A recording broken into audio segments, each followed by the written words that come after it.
Suresh sir Imon case भयो Imon case भयो के हो कोही घाटमा ढल्यो लेम डाउन विरोध भयो sir don't panic calm down है यो हिट स्ट्रोक हो यो अहिले अति अधिक गर्मी भएर गर्दाखेरि यो जुत्ता खोल्देऊ जुत्ता सक्स फेरि खोल्देऊ टाई खोल्देऊ जुत्ता मजाले खोल्देऊ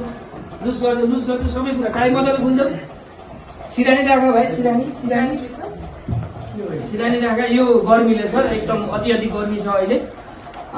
खुट्टा पनि अलिकति उठाइदेऊ 12 इन्ची जति त्यत्रो ठुलो होइन अलिक कम त्यो पङ्खा हुम्किनु भाइ लेट द एयर कम हावा आओस्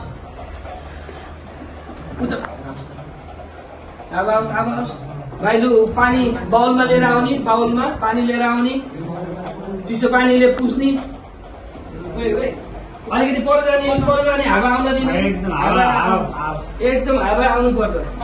आतिनु पर्ने केही छैन यो हिट स्ट्रोक हो पानी मजाले यसरी पुग्छ निचरा पानी निचरा हो सबै मजाले छातीतिर लगाइदेऊ यता आर्मपिटमा सबभन्दा धेरै तातो त्यहाँ हुन्छ आर्मपिटमा आतिनु हुँदैन यस्तो हिट स्ट्रोक भएको बेला हामी आतिनु हुँदैन खुट्टा 12 इन्ची जति माथि अग्लो बनाउने सिरानी छ भने सिरानी राख्ने अनि टाउकोपट्टि पनि सिरानी राख्ने यहाँ खुट्टामा पनि गरिदेऊ हाततिर गरिदेऊ हुन्किनु भाइ अलिकति स्पेस हावा आउँदेऊ उतो फ्यान पनि चलाउने अर्को फ्यान पनि चलाउने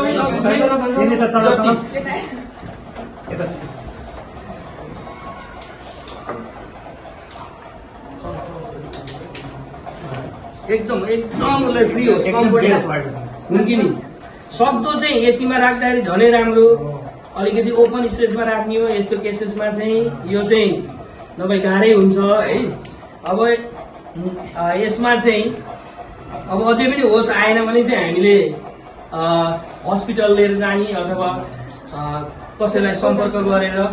इमर्जेन्सीमा कल गरेर बोलाउनु पर्ने कुराहरू आउँछ त्यसले गर्दाखेरि यो हेर अलिअलि होस आउँदैछ आँखा उगार्न खोज्दैछ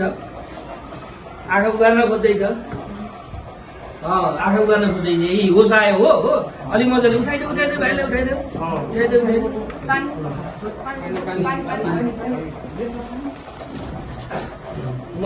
अलिकति घेराउनु गर पानी मिलाऊ बिस्तारै खाने है यसमा फेरि एकदम चिसो पानी खुवाउनु हुँदैन यो कुरालाई पनि ध्यान दिनुपर्ने हुन्छ एकछिन बसोस् भाइ रेस्ट गरोस् रेस्ट गरिसके पछाडि चाहिँ अलिकति कस्तो भयो अहिले अलिकति अलिक राम्रो भयो ल ठिक छ यो चाहिँ एकदम गर्मी छ त्यसले गर्दाखेरि यो गर्मीमा कुद्ने होइन डिहाइड्रेट हुने होइन पानीको सेवन गरिराख्नुपर्छ समयमा यति कुरालाई चाहिँ हामीले एकदमै ध्यान राख्नुपर्छ है यो सबै विद्यार्थीलाई यो जानकारी तिमीले यो कुराहरू चाहिँ अरू साथीभाइहरूलाई पनि गर्ने इष्टमित्रलाई पनि गर्ने होइन छरछिमेकीलाई पनि गर्ने यसलाई हामीले के भनिन्छ भन्दाखेरि हिट स्ट्रोक भनिन्छ यो चाहिँ टेम्परेचर एकदमै हाई छ अहिले त्यसले गर्दाखेरि हुन्छ ल केटाको अब टेन्सनको केही कुरा छैन अब तिमीहरू क्लासमा जाऊ यसलाई यहीँ एकछिन राखिदेऊ यो रेस्ट गरेस् एकजनाले हुन्किदेऊ नि त अहिले बढ्दै गइरहेको तापक्रमले गर्दाखेरि हिट स्ट्रोकको सम्भावनाले सानो जनचेतनामूलक कार्यक्रम प्रस्तुत गरेका हौ हाम्रो स्कुलमा जुन एउटा कक्षा 10 का विद्यार्थी तथा विद्यालयका संयोजक श्री सुरेश सरले चाहिँ एउटा लघु नाटक चाहिँ गर्नुभएको थियो हिट स्ट्रोक सम्बन्धी त्यो लघु नाटकले चाहिँ विद्यार्थीहरूको लागि चाहिँ एउटा चाहिँ चेतनामूलक लघु नाटक हो त्यो सँगसँगै अहिले चाहिँ म आदरणीय अभिभावकहरूलाई के भन्न चाहन्छु भने अहिले चाहिँ गर्मीको समय छ अब दिनानुदिन तापक्रम बढ्दो अवस्थामा छ त्यस कारणले गर्दाखेरि यो समस्या बढ्दै गएको हुनाले भाइ बहिनीहरूले चाहिँ के गर्नु पर्यो भन्दाखेरि घरमा बस्दाखेरि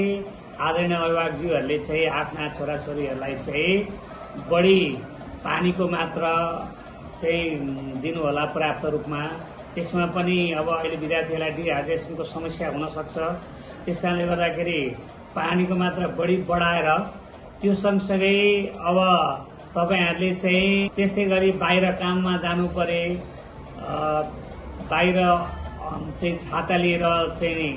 जानको लागि अनुरोध गर्छु। घरभित्रैमै अलिक सुरक्षित हिसाबले बस्नु होला। हवस् त, धन्यवाद।